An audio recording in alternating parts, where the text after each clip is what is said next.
This is Dan of Vagabond Buddha. The picture you're looking at is me in India. I left the United States in 2007. I've traveled to about 64 countries at this time. I first kept track of my travels in a private travel blog, which I'll share with you if you like. But then I started Vagabond Buddha, which gives more information about each place, cost of living, things to do, best places to stay, best restaurants, best way to get there, video walking tour, and the best travel or retire cheap to paradise locations in the world. Just click the link below this video if you'd like more information about this place. Now here's our video. Cusco, Peru, cost of living. This is Dan from Vagabond Buddha. I've been traveling for 11 years now internationally. I've been to 64 countries so far. I don't really believe in retirement, but I'd like to find a place to call home for 6 months per year. Cost of living is important, but I also want to love the place I call home for part of the year. I will keep traveling the other 6 months or so per year. Don't take notes as you listen. Every word I say is in writing with Google Map links. Just click the link in the notes below this video, this YouTube video. Livability factors. When I visit a new place, I think about my livability factors. My livability factors include walkability, internet reliability, quality food choices, weather, social factors like worldly people to hang out with, and political considerations like corruption, respect for fellow citizens, a general feeling of community, open minds to foreigners like me. The last two are more of a feeling than anything you can measure. I add all that up and it leads to a desirability to live somewhere or not. Okay, walkability for Cusco. Cusco Old Town is certainly walkable in the areas that matter around Plaza de Armas. Cusco is one of the most interesting smaller towns in the world, but because of its elevation, 3,400 meters, which is about 11,200 feet, it's a little hard to breathe when walking up some of the steps or mountain paths. But this is something you would adjust to over time. But each time you return, you would need to adjust again if you travel like me. The internet was not an issue at all in Cusco. We had a great connection in our Airbnb apartment and in various coffee shops. Food. The international food choices were fairly well represented, especially given the size of Cusco. The choices were not as good as, say, Arequipa or Barranco in Lima, but for a small town, they were decent. We found a decent pizza, some decent vegetarian dishes, a few decent Chinese places, and a few overpriced international cuisine restaurants for tourists. Weather. Cusco is situated at about 3,400 meters above sea level, so it's almost never hot. The average daily temperature year-round is about 70 degrees Fahrenheit, which is 21 Celsius. But the temperatures descend rapidly at night to about 45 Fahrenheit or 7 Celsius in the warm months, September to May.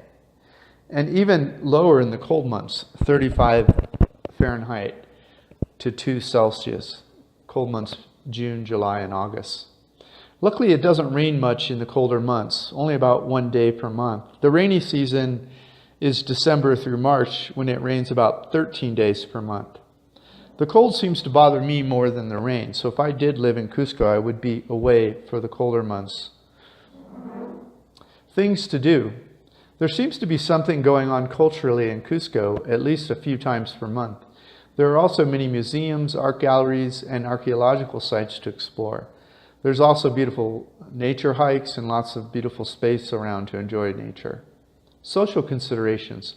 I didn't really investigate the social opportunities here in Cusco. It was just too cold out in June when we were there. Plus, I had fallen in love with Arequipa a few weeks before meeting Cusco.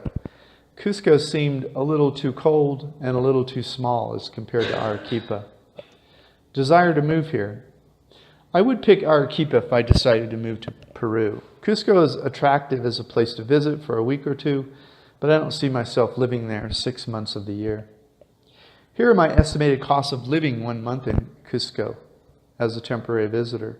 Some of the estimates could be reduced. For example, if you rented a furnished apartment by the month, it would be cheaper than these quotes. Or you could get a nicer place for the same amount of money. These expenses are based upon the Old Town area of Cusco.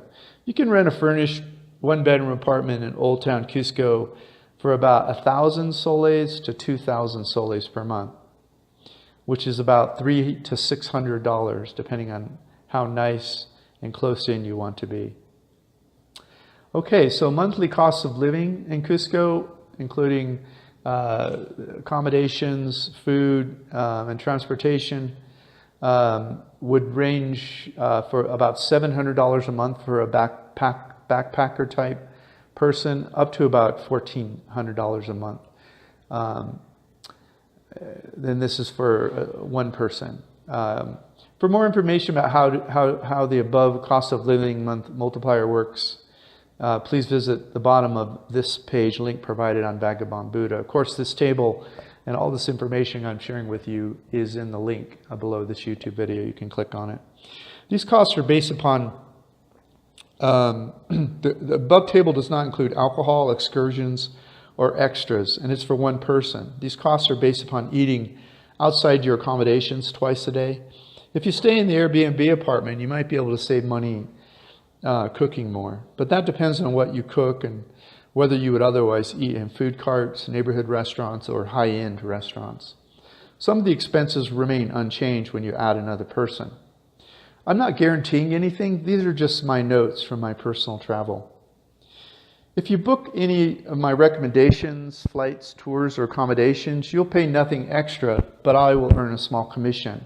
This will help me continue to travel and share with you. Here are the tours available in Cusco. I recommend using 𝐕𝐆EATR Cusco Tours or Get Your Guide Cusco Tours. These are tour aggregators. That means they just publish tours conducted by third parties.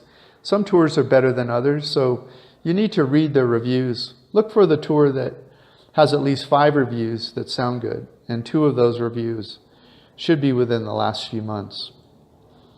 I also provide a link to accommodations that are recommended in Cusco, and another link about how to get to Cusco. If you'd like to learn how to make money online or how to live internationally, possibly with less money than you spend at home, please subscribe to Vagabond Buddha or get a free copy of my ebook. Thank you. Dan, this is Dan of Vagabond Buddha. Thanks for listening to our video. If you enjoyed the video, please click like, leave a comment below, subscribe to Vagabond Buddha, or click the link below in the notes below this YouTube video to find out more about this location or all of the Travel Cheap to Paradise locations on Vagabond Buddha. Thank you.